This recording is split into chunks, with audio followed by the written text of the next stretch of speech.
I'm just going to start. I have time at the end for Q&A, but if something is confusing or you really have a pertinent question to the exact thing I just said, you're welcome to just raise your hand.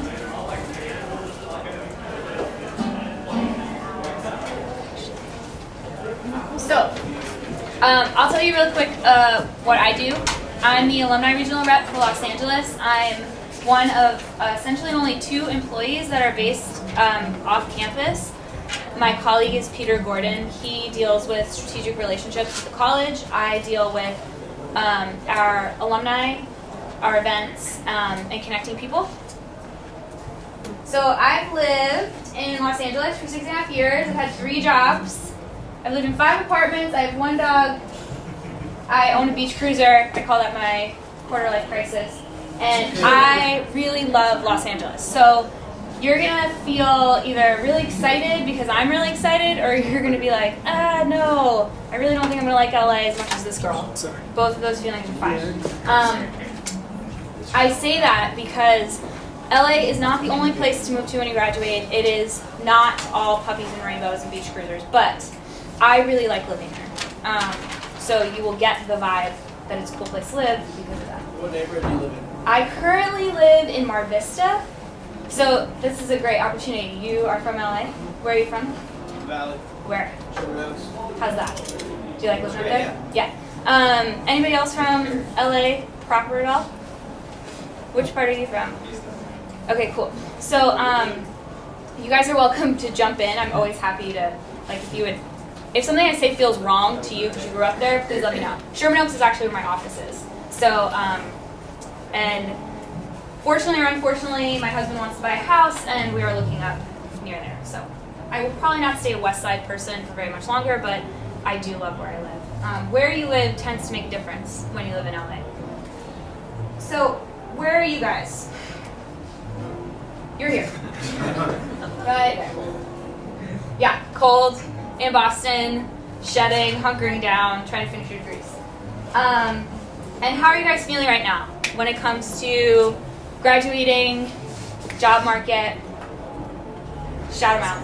Overwhelmed. Stressed out. Stressed out. Excited. Overwhelmed. Excited. Nauseous. Nauseous. I haven't used that one yet. Okay. 2.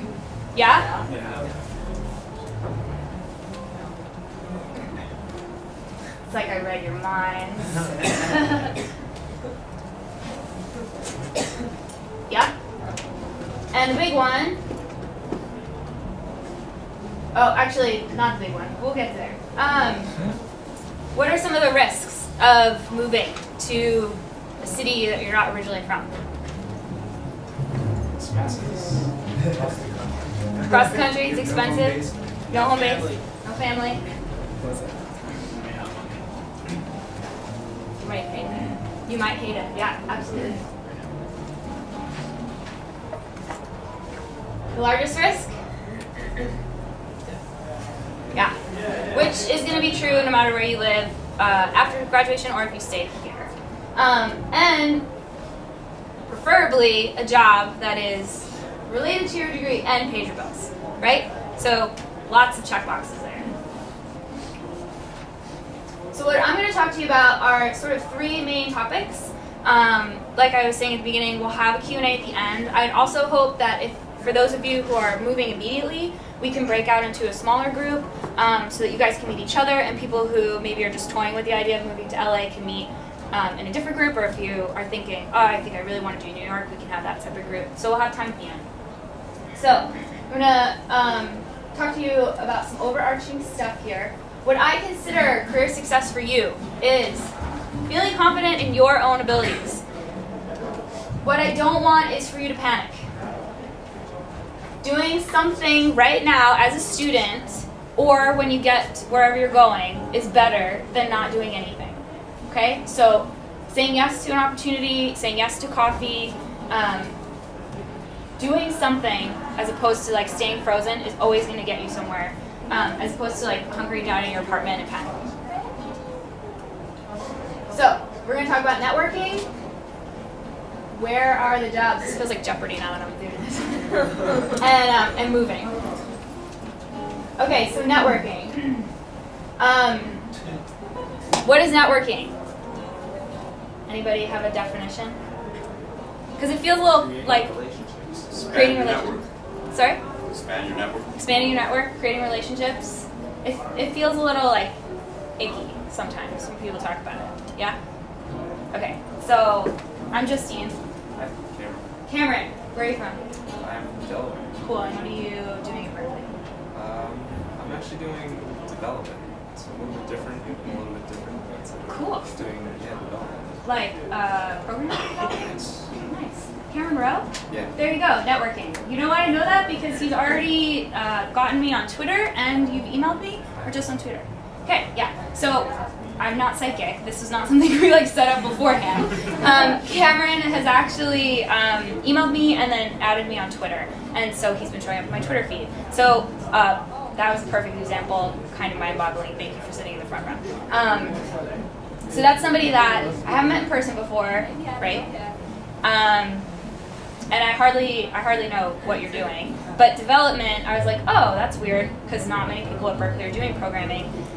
And yeah, that's kind of the weirdest example ever. But because he had already reached out to me, now that we've met in person, I feel like we already have a connection, and I have to be like, oh, right, Cameron, we already talked this and this.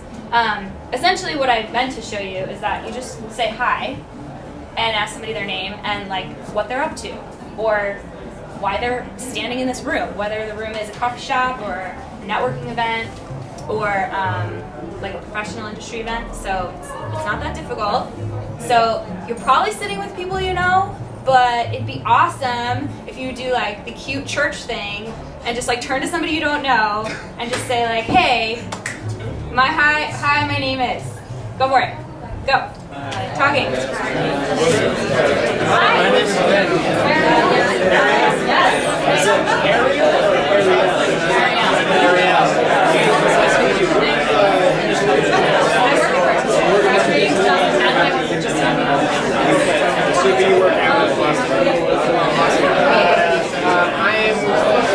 Okay, cool. So you started now. And don't be awkward the next time you guys like run into each other. Be like, hey, I saw you at that LA thing. How's it going? That's going to be huge for you. Once you graduate, you're not going to be in this awesome like proximity, like close proximity to all these people who have the same interests as you, that are your age and that are trying to do the same thing. When you get out into Los Angeles, which is taking, you know, all of Berklee and dropping it to the ocean, essentially, you're going to have to make an effort. And if you are somebody who considers themselves shy or quiet and this is not fun for you, I sympathize. It is okay. But know that in general, if you're sitting next to somebody you've never met before, they might be feeling the same way. And in general, once one person's nice, the other person is usually nice. So saying hi, especially if you're all in a situation like this where you have common goals, it's usually not that hard to start like a quick conversation. And I've run into a lot of stuff, a lot of people, and a lot of opportunities just by like chatting up with people. So, Nashville, LA, New York. Other people from Nashville, interned in Nashville. Anybody care about potentially moving to Nashville? Nobody. Great. New York. People toying with New York. Obviously, we're at the LA event, so I expect this. But yeah, New York a little bit. Okay, so quickly the differences that I've seen. In Nashville, it feels like people talk to you and chat you up because it's like the Southern thing to do, which personally I was so like thrown off by. I was like, why are you talking to me? Other people love that. There is a sense of community there that's different than in LA or New York. Keep that in mind. You can do that Nashville trip, you can do an internship in Nashville, you can make your own trip with your own friends to check it out. New York, people tell you how they are. Like, they don't ask you about you, they want to tell you what's going on with them. I'm from New York, so the last thing I wanted to do was move from Boston to Manhattan when I graduated. So by default, I ended in LA. So this worked out for me. Again, if you make trips, there's student trips, there's your own trips, internship opportunities. You can check out these cities before you graduate, and I recommend you doing that. And then in LA, people don't really talk to each other. They're like in their cars, they're in their house, they're on their, I say Blackberries because I really feel like people in the industry are like on their little Blackberries. Now a lot of people have iPhones. But in LA, if you're in like a cool neighborhood and you like run into somebody and you're standing in line at CVS and somebody's being weird at the register, the person next to you will probably be like, yo, what's up? And I'm like, I don't know, should we leave? Like that kind of vibe where in like in New York, you'd have somebody else in line yelling at you and being like, yo, what's wrong with this guy? Like, could we hurry it up? Like, please stop yelling. You're making the situation worse. So I actually really like it in LA. I also found that the vibe in San Francisco is very similar to that, but even more down to earth and friendly. So LA, like, people are a little, they have like creative freedom to just be a little nuts. But that's what I found just my few visits to San Francisco. So Los Angeles is spread out. Our downtown does not function as a downtown main area. It is a car-based city. We do not have functioning mass transit that is helpful to get around the direct center. What feels like the center of Los Angeles. There is mass transit. It is a newer city than Boston, which means that you get things like apartments with AC that works. It's a transient city because of the film and TV industries. And because it's a coastal community and it's a large city, we have just people moving all the time. It's perpetually 72 and sunny, which feels like an exaggeration, but really that is quite what it feels like year-round. And it's congested. Our traffic really can be as bad as people say it is. I also think that because we can't complain about the weather, we complain about the traffic. So you hear about the traffic from us more, where you guys would get to talk about like how freezing cold it is out today.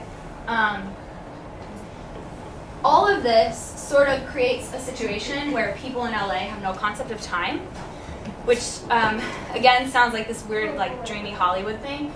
But I've noticed since I've moved there, the lack of seasons and this sort of work hard, play hard, as opposed to out here on the East Coast, which is like work a lot, tends to give you this like, I just did a staycation, like in my own neighborhood. Like I don't have to leave my apartment to go on vacation. I just sort of call out of work for a day or two and do cool stuff in the city. So it's a really nice place to live. Personally, I think. So to the 2-year rule, I had an alum tell me he thinks of it as the 2-year rule. How long does it take to feel like you're getting somewhere in Los Angeles? I had already said about 9 months. That's how long it'll take you to feel comfortable. It takes you 3 months actually to adapt to any major change, positive or negative, before you sort of like come back to your normal level. 2 years is what he said. I say 9 months to start getting comfortable. So first year,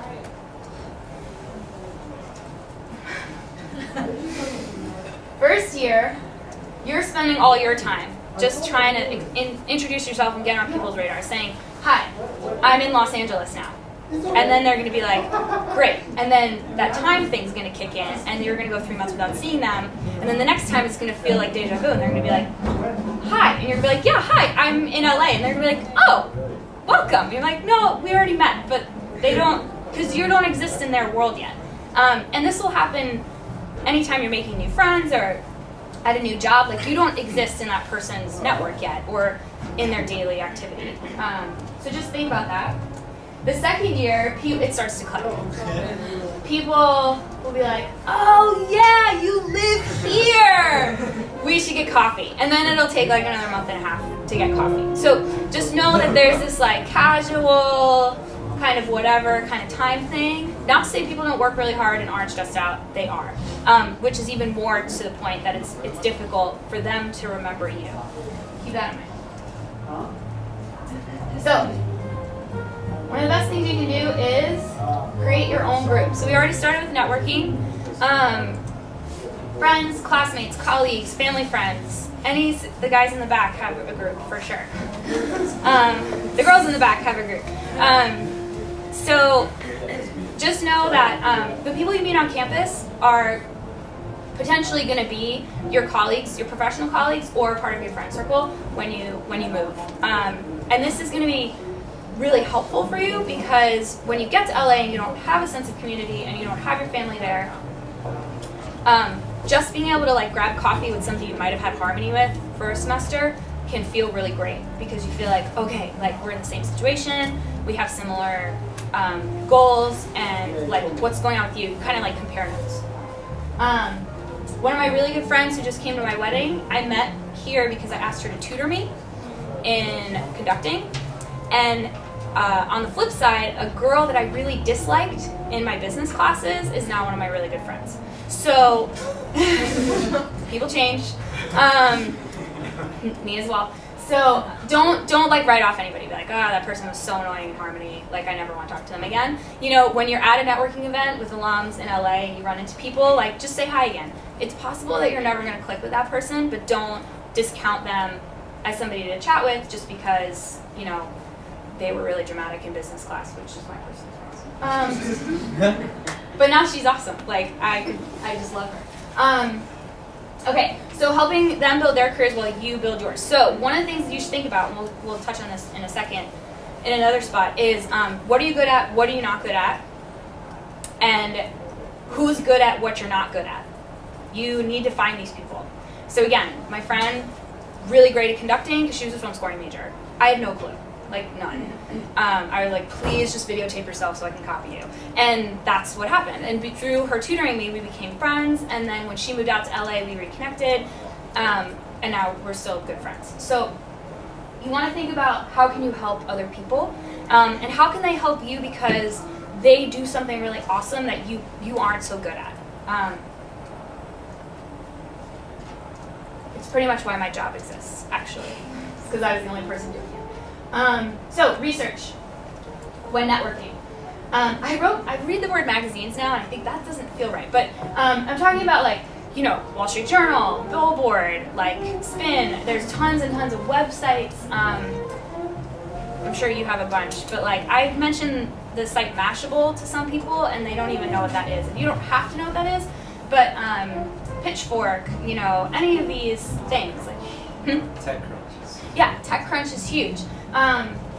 And, you know, however you can help, wherever you need information about your area of the industry, find it on the internet and make an effort to just sort of skim it a couple times a week, a couple times a month. LinkedIn, great research tool. Facebook, great research tool. Twitter, awesome to see how people are connected, who they're hanging out with.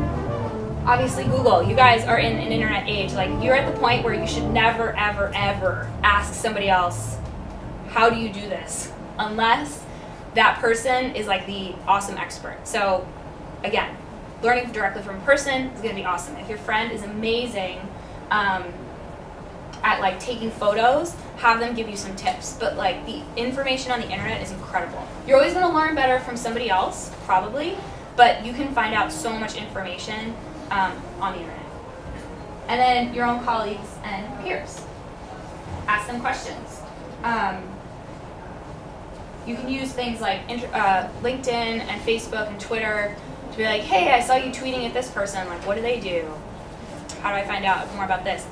And different people, different areas in the industry will use different things. So like film scorers, you obviously have IMDb. Get a pro account. Like, just do it.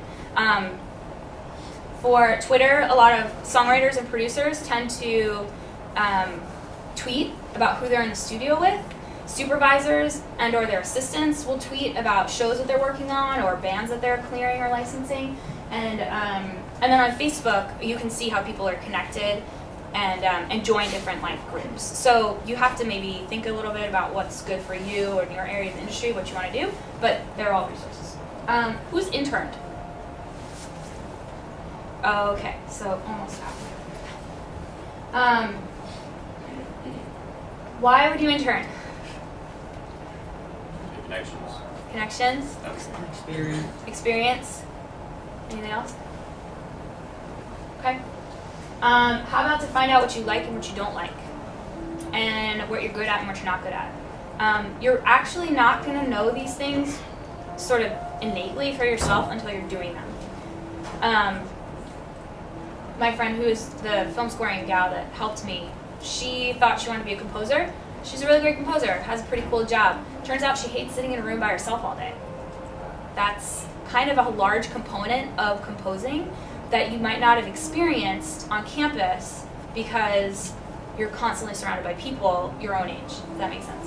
And that's something that nobody probably would have said that to her. Like, nobody would have been like, hey, how do you feel about sitting in a room for 12 hours by yourself? So, and it's not like keep that in mind. It's like intern. Do an internship before you graduate. Do an internship through the school or on your own terms.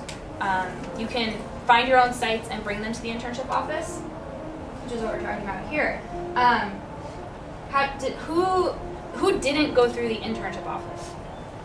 Okay, how did you find your internship? I just Googled it. Googled. A bunch of places. Okay, cool. He Googled them and he called them. What kind of sites? What do you mean? Where did you end up? What part of the industry? I ended up working at a studio. Cool. Okay, cool. Good experience? Yeah, it was good. Cool. I ended up working there at the end. Oh, yeah. So we ended up working there. So Google, contact information, reach out. Hey, do you take interns? I'm a student. It's really not that difficult. And then when should you intern? There's no wrong time, except that you should have some sort of applicable experience before you graduate. That could be like a work-study job. It doesn't have to be an internship, but internships are a great way to do this. So, does the industry just want free help? Yeah, they do. It's an industry that's grown up on the passion of people. It is an industry that has been shrinking for 12, 13 years. Napster happened 13 years ago. The industry is still not adapting. They still think they're supposed to sell records. And it is so, the jobs are so in demand that they will take the most passionate, connected individual and pay them crap. So, yes, they want free help, but one of the best things you can do for your own career is to do these things because you're going to get experience, you're going to get connections, and you're only going to find out about the opportunities and get on other people's radars by working with them. Okay. So, where are the jobs? I don't know. No one has to help you find a job. No one has to help you.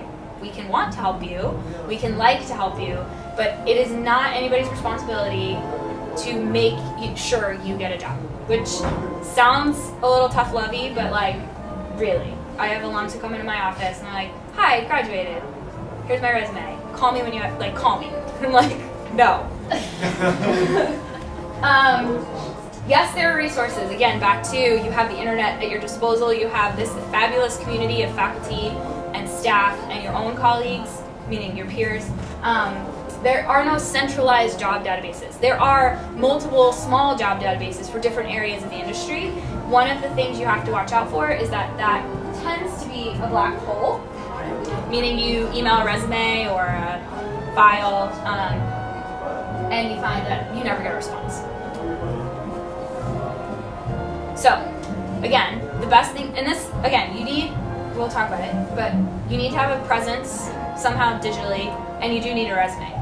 But what people are going to do is they're going to ask other people for recommendations, and your name has to come up. That's what's going to matter. The alums who I get referrals from faculty or major chairs or other colleagues, like other alums, I already have a reason to help them because they already are supported by people that sort of can filter that talent. And that's what I'm doing for employers. I'm looking through our alumni and saying, okay, you have a great attitude, you have the right skills, you'd probably be a great fit for this. I'm not placing people, I'm suggesting a handful of people that might be right for the job. But that employer is saying, okay, they're Berklee, and Justine sent us good candidates before, so we're going to trust her on this. Then what they'll do is they'll internally ask any alumni that work there if they know you. So people are always looking for other people's personal opinions about this stuff because they don't have the time to look at your resume and bring you in for an interview unless somebody's already been like, nope, they're awesome, you should talk to them. So this is why networking is so important. Honestly, the alums who have a network, who cross my path because they have a network, or who use our community to create a network, find the jobs the fastest.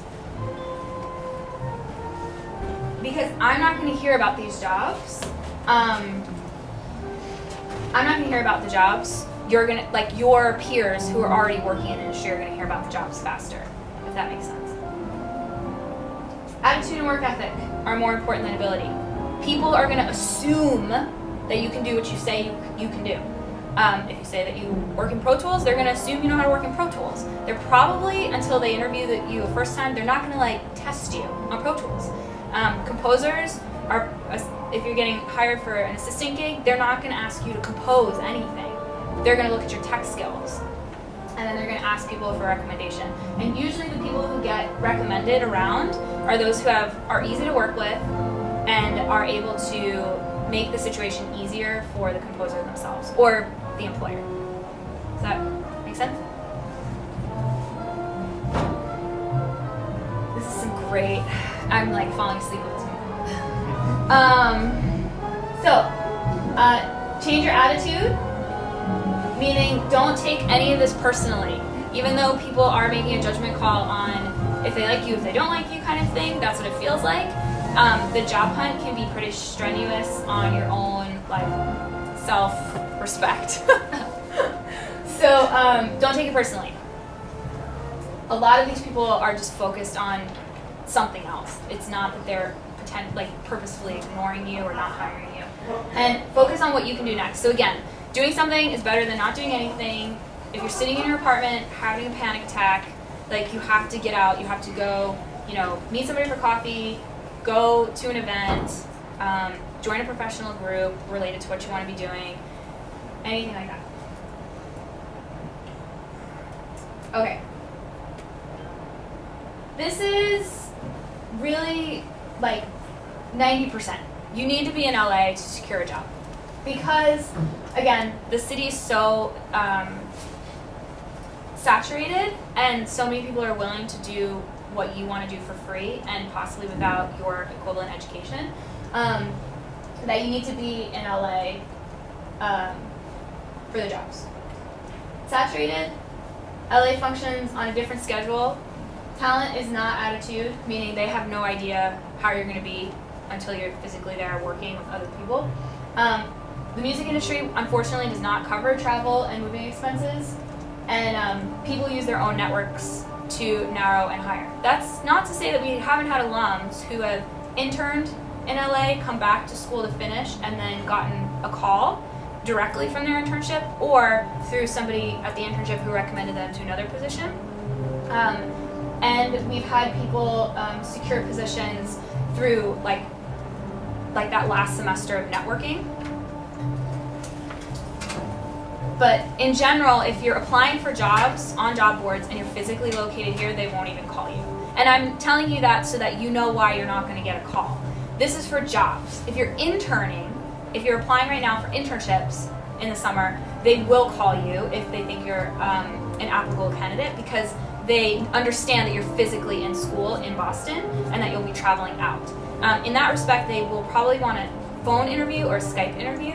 So keep that in mind. If you've never done a Skype interview, you might want to practice with somebody, even a phone interview. But Skyping can feel a little odd because it's like you can see your own face and make sure there's no like crazy weird posters behind you and you actually put a nice shirt on even though you're in your own room. But employers, for the most part, want somebody who's based in Los Angeles. So what can you do? You save up money, you transfer some type of job, or you apply for non-industry positions. Majors versus skills. This is huge, and I hope that you guys, if you take away anything, it's this. Berklee has split the industry into majors because they need to create curriculum that's relevant to what they're trying to, the skills that they're trying to have you have when you leave. What I find is that alumni get stuck thinking about their majors as their thing and not as a set of skills that they're able to apply. So focus on your skills that you have that can solve problems for other people. So one of the examples I have, and it can be applicable to anything, like if you want to be a runner, you run. Like that's what runners do. If you want to be a songwriter, write songs. Don't wait to graduate and get to Los Angeles and then tell me you want to be a songwriter and have nothing to show me. Same with composing. Composers compose. A&R people, they go out and find bands. So we have this crazy story where a really high-level marketing guy that supervises a lot of interns for us will say like, oh, you want to be an A&R? Great. What are your favorite top 5 unsigned bands currently in Boston? What are the 5 venues you go to see new talent? Do you know any of the major or managers that are looking to manage any of that talent? Because he's looking for somebody who is doing A&R that he can bring on to his team. Does that make sense? And that sounds intimidating. It's not like you have to know that stuff, but don't think that that Berklee is like preventing you from already doing what you want to do. You can just do it. So have co-writes, book studio sessions, cut demos, have stuff that you can pitch before you graduate. Even if it's not awesome, the only way you're going to get better is by doing it. Okay. So again, helping others build their career helps you build yours. So if we're talking about you have skills that solve problems, and you can help people build their careers by solving their problems. Does this make sense? Composers specifically who hire assistants and sponsor their visa, it's 100% because of this. Because that composer does not want to lose that person. So if you are going to be on OPT and you're looking to get sponsorship, this becomes extra important. If you're at an internship and you want to be hired, this becomes extra important. At the same time, you have to think about, do they have the budget to pay you a salary for the next year or two? That's a whole other ball of wax. But help people do what they want to do, and it'll help you do what you want to do. And all of you are doing work that's collaborative. I would say every single one of you. Even a composer here who's only working in the box, you still need to go find something to score. So you're working with somebody outside of Berklee, but you're still collaborating with somebody. Which brings me to my next point. You have to think like an entrepreneur. This is not to say that you have to be some crazy salesman person that goes out and gets major capital funding for a project, okay? And it's not to say the networking thing that you have to be like the car salesman, sort of sidling up to random people and chatting them up. You just have to think about what you can do for others and your goals of what you're trying to do.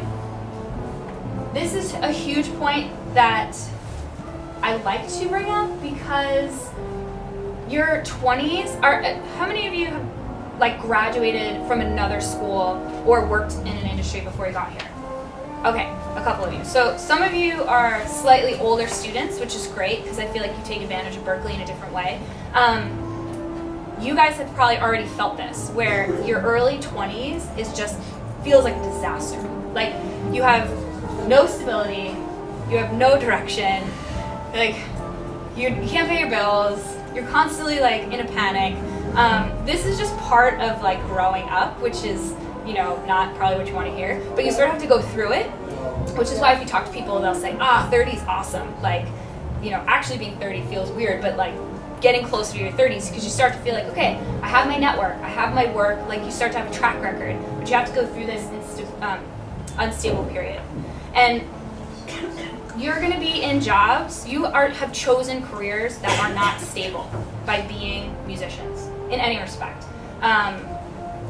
Everything about the current economy is pointing us towards multiple streams of income and being able to adapt to changing markets. We're not going to go work at the electric company for the next 45 years. None of us, probably.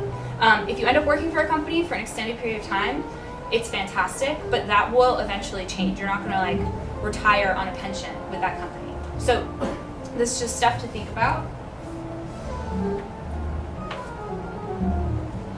Okay. There is no like get your foot in the door desk job. And I say desk job specifically because it used to be that you could just go like file or answer phones at a record label or a publisher, and then like maybe if something opened up, they would ask you to do it, and then they would hire you to do that. Now there's fierce competition for these desk jobs. There are people who have been doing this for years. They have degrees and they're getting paid $12 an hour. So they're not leaving these jobs. You have to aim for the jobs that you actually want, or jobs that will lead you to do what you want. Just getting a job in the industry to pay your bills, people will feel that. They'll be like, they'll feel that. They want somebody who's going to show up whether they're getting paid $5 or $50. So that's a phrase that I feel like is left over from the old industry sort of paradigm, and you just have to think differently than that now. Again, that's not to say that an internship or an entry-level job won't get you actually into the industry you want to be in. Typo. Think outside the box. What are you good at, and what is difficult for you? And these again are things you're going to learn as you do them. Who had a really great internship experience? Okay. Solo. Yeah? Where are you interning? I interned twice. Once I interned for Sony, Miami Sony class.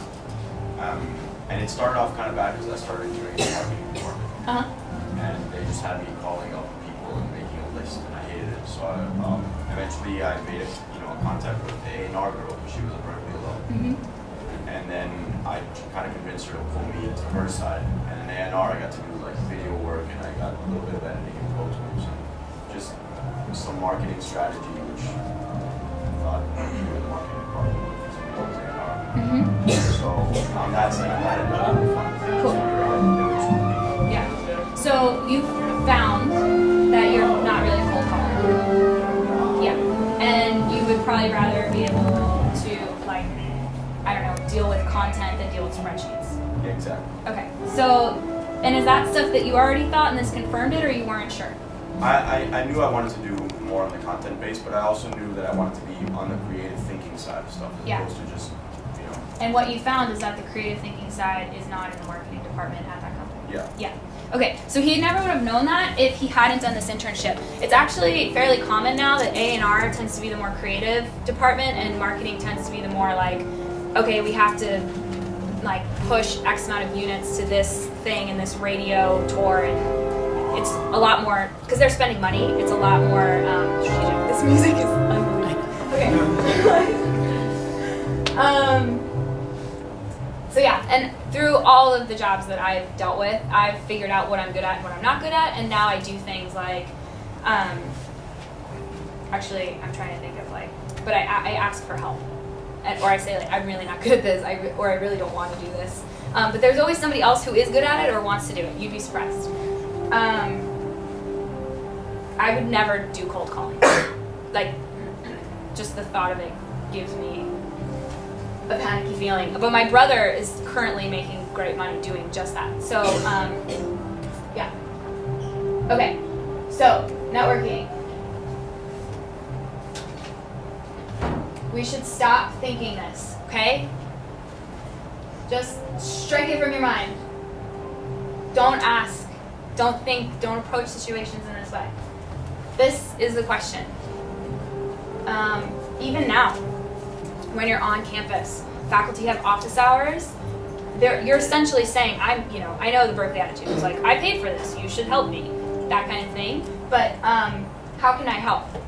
A lot of the time, faculty who really engage with students in their office hours, above and beyond like just, hey, here's, can we go over my test kind of thing, is there's a mutual, like, how can I help? The faculty person is actually excited to teach you something, and you're excited to learn, and there's like mutual benefit there. I have alums who email me and just reply to my newsletter. So I send a newsletter out. Almost every time I send it out, 5 replies will come back negative. It's unbelievable. Like, this is a free thing I'm doing, but if you don't like it, just unsubscribe.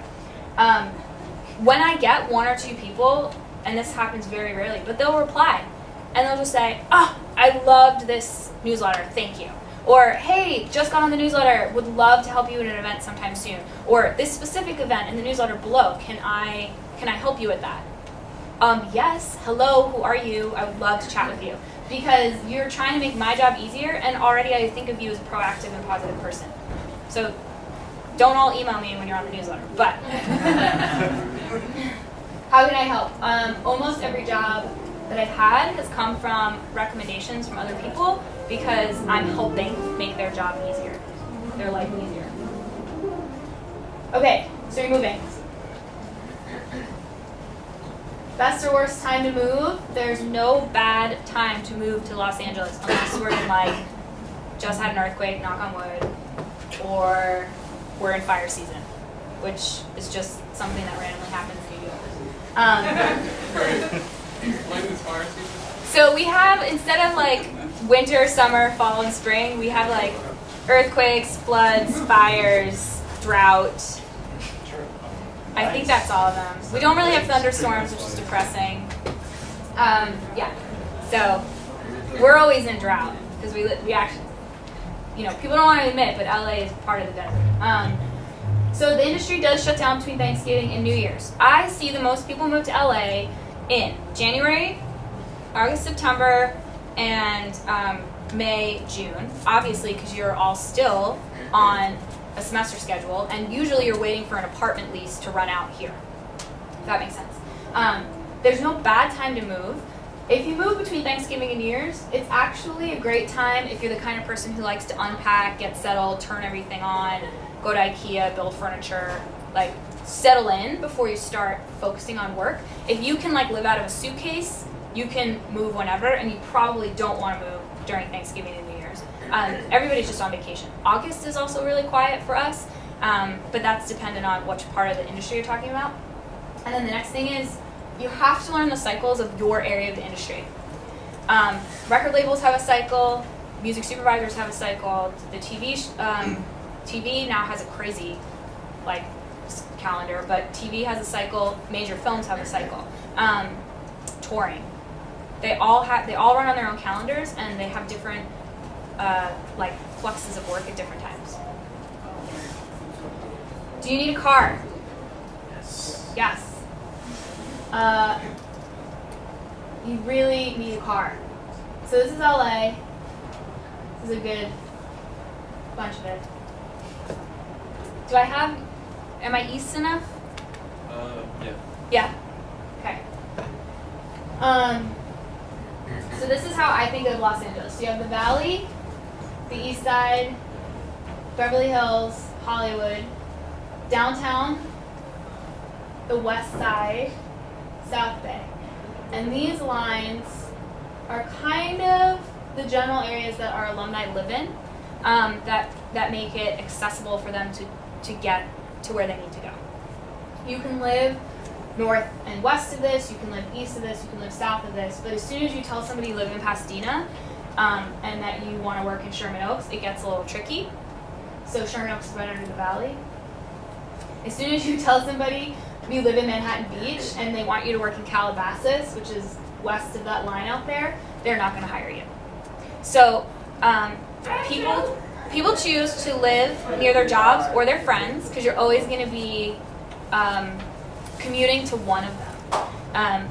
And we have a lease, most leases in LA are 1 year, but it goes really fast because, again, you have no semesters and you have no weather, so your life will that year will be like done. So you can always get out of that first lease and change if you secure a job. So that's how I think of LA. We can talk a little bit more in a bit about good or bad places to live. So this is what I found. Rentals have gone up because the housing market had gone down. But technically, the apartments are newer and larger than what you can find here. So you can get a 2-bed, 2-bath for $18 or less, which means that you can live with a friend, probably have your own bathroom, and have really nice, what you probably still call common space, but you will eventually call a living room, for $900 each or less. That doesn't include all utilities. Usually a parking space is included for at least one bedroom, and that's important. You want to think about when you're apartment hunting, if parking is something you can get, but it is much cheaper than Boston. So we charge for parking everywhere, but it's like $1 an hour, $1 every half an hour. Or leave your car overnight here for $8. It's not like $35 a night kind of thing. So AC and heat can be an extra expense that people don't anticipate.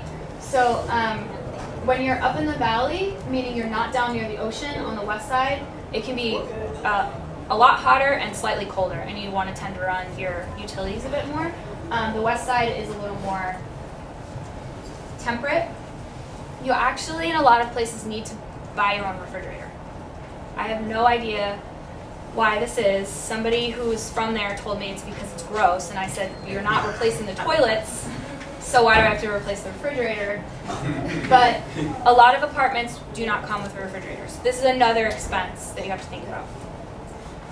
Westside Rentals is the sort of dominant rental website for Los Angeles. They charge you $1 a day for 60 days to be on the site. You can also use Craigslist. I'm sure apartments.com. We don't have as much realtors like you guys have to use here, and you can rent an apartment a month or two out. So if you were moving now, you could find an apartment starting April 15th probably, or May 1st. So I know you guys might be used to securing your apartments like way in advance because the rental market here is tied into that college schedule. You can find apartments all the time in Los Angeles.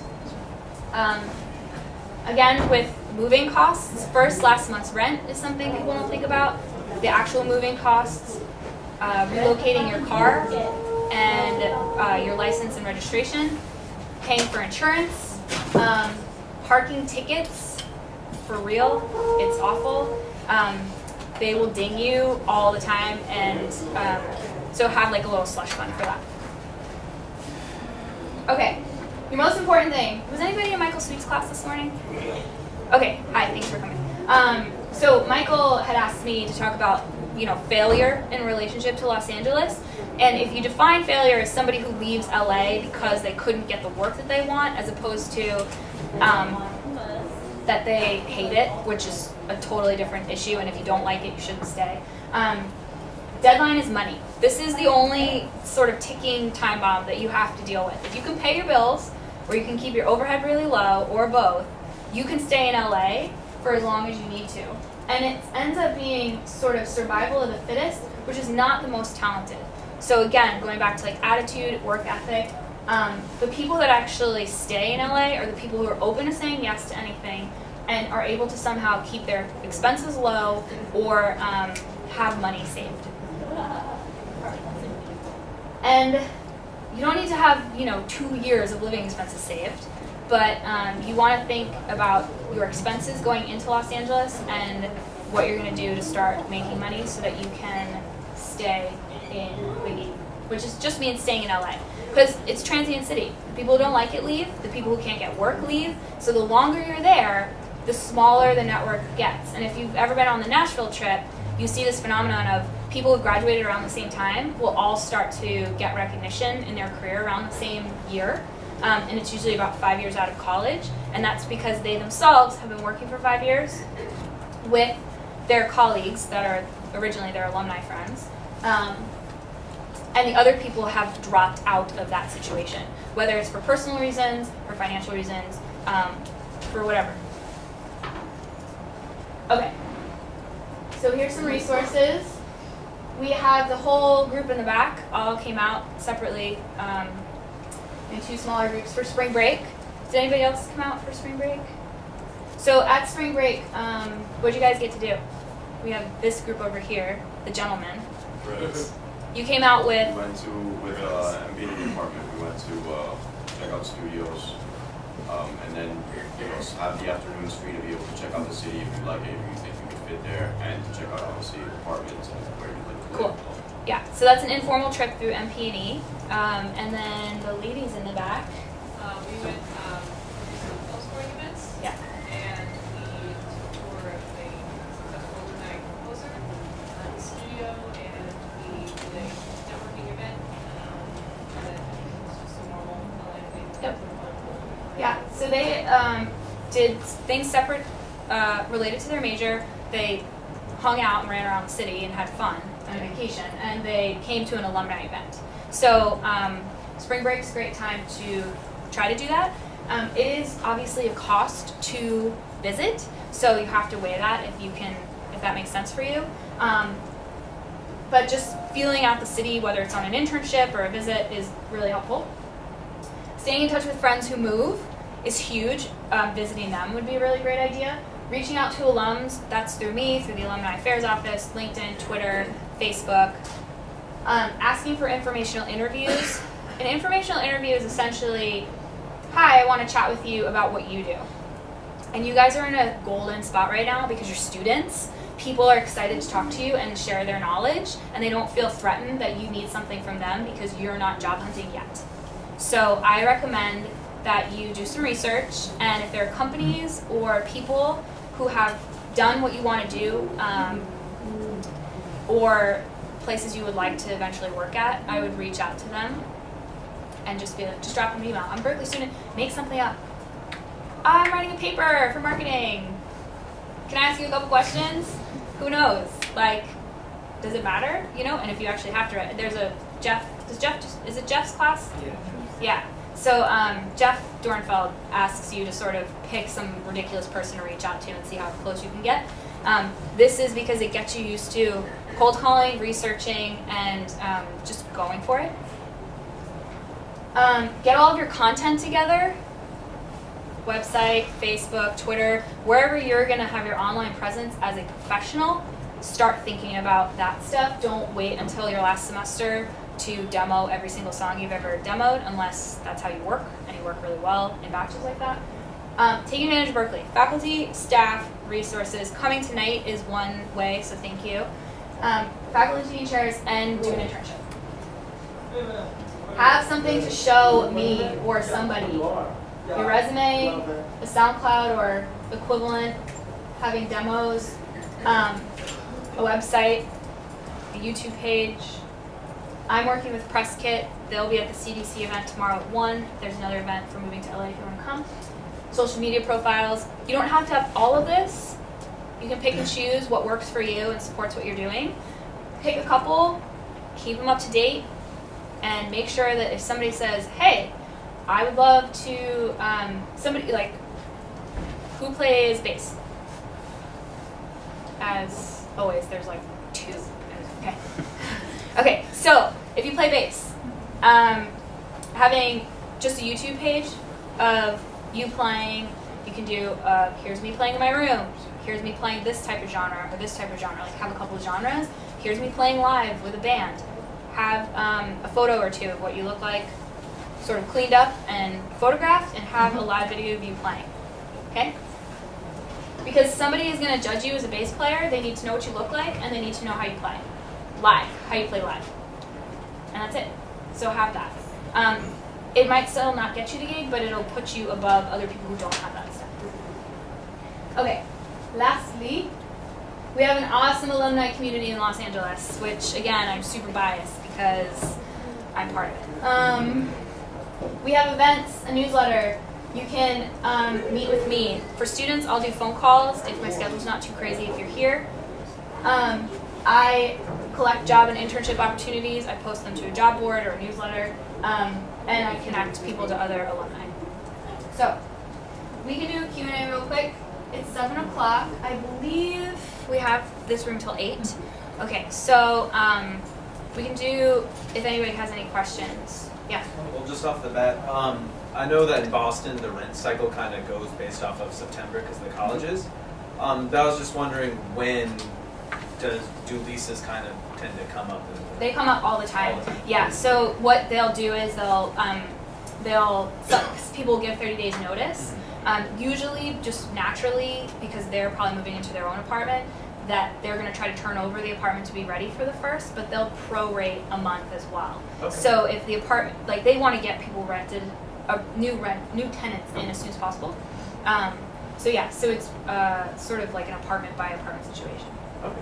So does that mean there are a lot of month-to-month leases as opposed to one-year leases? There, not really. From my experience, the 1 year or the month-to-month, we used to have actually 9-month and 6-month options, but those have gone away because the rental market's gotten more expensive because the housing market tanked. So the housing market's going back up a little bit, so you might see that. What you'll see instead is a sublease.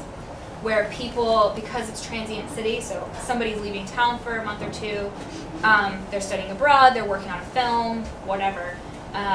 They're going home for the summer if they're like a UCLA or USC student, and they'll want to rent their furnished room. So sublet is actually a great way to try to get temporary housing. But month to month is usually not until after your first year. Your lease automatically goes to month, which is helpful because then you can make a decision as you need, but you have to wait that first year out usually. Other questions? Yeah. Yeah.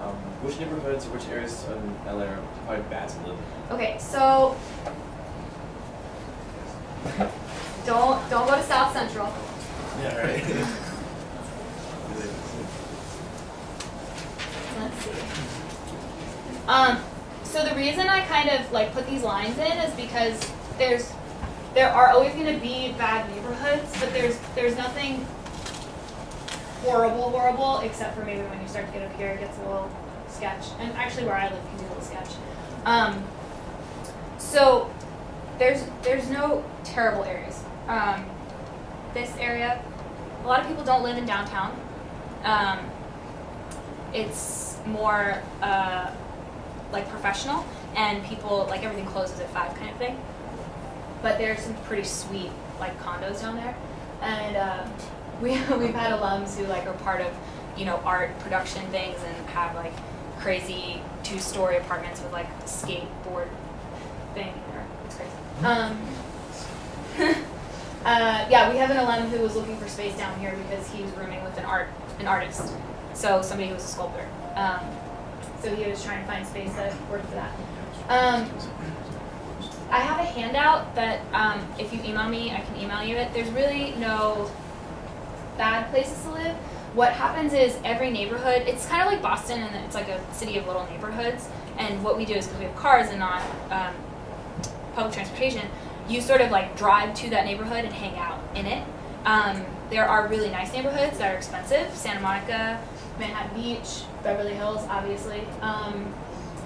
And then there are sort of in-between neighborhoods. And so what I recommend, essentially using Westside Rentals and looking at different, you'll see like the rent fluctuations to sort of be like, oh, this must be a really nice area, this must be a terrible area. And then, and if you can visit LA, just physically going to a neighborhood and walking around. Because a lot of people are gonna have Westside Rentals like posters out. They have QR codes so you can get quick information right there. And then you can like feel the neighborhood out. So where I live used to be a gang area, it's not anymore. And south of where I live isn't awesome. Like there's cool bars, there's a cool diner, but, and I would probably ride my bike in that neighborhood or run there in daylight, but I won't walk down there by myself at night, which is the same thing you'd experience here in Boston. The neighborhood north of me is tons of expensive like beach bungalow houses, and I walk my dog through that at night all the time, and I never feel weirded out. So, but it's really just like a 4x4 block. That's probably a mile. And once you leave that neighborhood, it feels differently. So I would say like anything within this little grid is sort of game, and then you have to sort of drive to the areas to feel it out. That's a vague response to your question, but yeah. How much would you say we should set aside for car costs? If you're renting, are you renting, you think, or buying, leasing? Renting is the most temporary and probably the most expensive. Last time I looked into long-term rentals, it was a little over $100 a week. So you're looking at $400 to $500 a month. If you already own your car, you're looking at gas expenses, which, what is gas here? $3.50. Okay, yeah, we're like 50 cents a week. Yeah, we're like $4. So that's another expense. And then buying and leasing is just like a whole negotiable thing. So you can end up spending anywhere between like $150 a month to lease something that's not super grand to having a crazy car payment of $300 to $400 a month, but you're owning a car. Alums do all of those, plus they'll ship their car if it's an older car, they don't want to drive it across country. They'll buy a used car right out fully. They'll drive their car and make a trip out of it. And some actually have motorcycles and mopeds. The mopeds you can't bring on the freeway, but we do have people, just for personal reasons, have a moped. Some areas are bikeable, but I really encourage you to have some form of car transportation, only because it can really limit the jobs that you can get. Especially if you're going to be working for another freelancer. So if you're going to work for a composer, a studio that needs you to do runs, anything like that. If you're going to just show up at Warner Chapel every day from 9 to 5, you know, you could live in walking distance, you could bike, you could maybe take the bus. Other questions? Nothing? Okay, yes? Where to live if you don't have a job yet? Yeah. Okay, so people, how do you know where to live if you don't have a job yet? Technically you don't. So I recommend living near your friends, living near your job. If you don't have a job yet, you can sort of, if you know anybody else who's moved there, it's really helpful if you look at our freeways. So let me just, and we call our freeways like proper nouns. It's the 405, the 101. You never say like I-101 or I like 101 East. You would never say that. So, because we're so in love with our freeways. So the 101 runs east and west, or north and south, depending on which part of the valley you're in. The signs can be confusing. It runs into the 134. The 405 is north and south, right here, and runs all the way down. The 10 runs across this way, and then this is the 101, this little one right here, and then this one out here, I think, is the 5 that that's way. Having freeway access is actually something to consider if you are going to be job hunting. We have alums live up here because of freeway access, and the neighborhoods are kind of cute, and we have people live over here.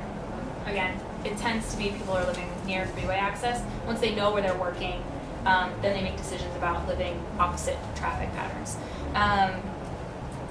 So essentially live near friends, or just kind of hang out and drive around and find out what neighborhood you like, and commit to enjoying that neighborhood while you deal with commuting to your job, and then once you have that steady gig, you can move, essentially. So I used to live over here. Actually, I lived down here, and it was somewhere here, and it was great. And then I moved over here, and I hated it. But it's because my husband at the time, who was my boyfriend, he worked in Burbank. So we moved over here, and then he got a job here in Malibu, which is really expensive, and we can't live anywhere in here, or here, or here. So we moved down here because he can get on this freeway and go up the coast. And then I go up this freeway to this job. So you do spend a chunk of your time in the car. But we moved because of his job. We luckily were at that point at a month-to-month lease, and we moved because going from here to here on a weekday at like 3 or 4 o'clock in the afternoon, like teacher will do, is 2 hours. Nice. It's a long time in the car. So we had to move this way. It's not that many miles, but traffic will just, it's brutal. Questions? Okay, so some of you are probably going to want to talk to me directly, that's fine. But if you could for the next 15 minutes, and I'll like call it so you guys don't have to hang out if you don't want to.